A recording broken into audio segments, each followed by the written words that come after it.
basic nga imong buhaton nga pwede rin imong mahimo nga ikaw like mag change oil ka sa motor. Like sa kuha kay sa Winner X kay need nimo nga range kay 17 mm.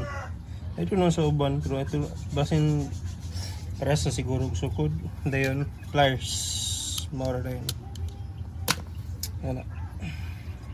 Pero ang uban para madali lagi daw og kanang kuan lagi air compressor tapos di man nako na advisable ang air compressor kay possible ang moisture or sa moisture sa hangin ba na dala tubig ba possible nga na musulod siya sa kuan, musulod siya sa kanang inyong makina, which is di na ko siya advisable nga dapat air compressor ana. Kani imo ning tangtangon kani gamitan nimo og pliers ang tangon nimo pangawon nimo paboto na nimo nga mahuman nga og tulo tanan ana. Ang premium nga katong black nga Honda nga fully synthetic 2K ang dagan kira goods. So after nimo ma-drain ang oil like fully drain na like hugasan pa din nimo nimo ning trapuhan o hugasan nimo katong kuan katong pampawala sa grease ana tapos sok-sok ra din nimo dere ana simple ra ibalik nimo kung unsa nimo pagtangtang moro pwede mo pagsuksok ana. Okay. Tapos after na imong hugtan mo og 17 tapos sakto ra pud pagkahugot kay kuan kay kanang dili ra pud kanang igo ra gud mo hiwi ang baba ba na ang pa luag paana pahugot paana pabalik sundan ra gud ayro kay kon tapos kay halos thread niya okay kay ito. So ako kung magsalin ako og oil mag need ko ginani kaysa kuha ang masud sa Winner XK 1.2 man pero ang usually akong ginabutang kay 1.1 para igor ba di madili mag-apaw-apaw ba. I don't know, mama akong base sa akong experience just sa cam gud ng oil good.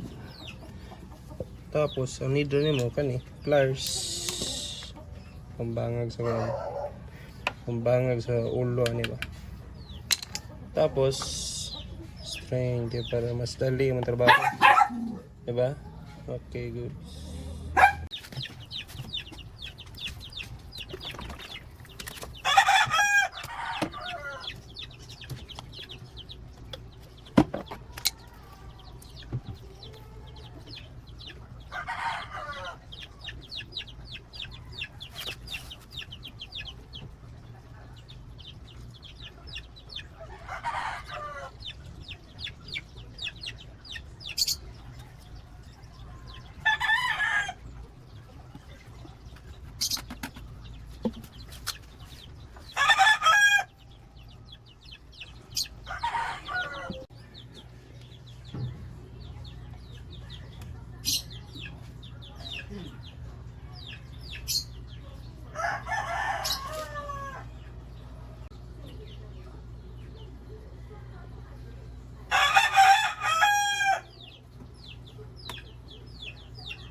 Hmm?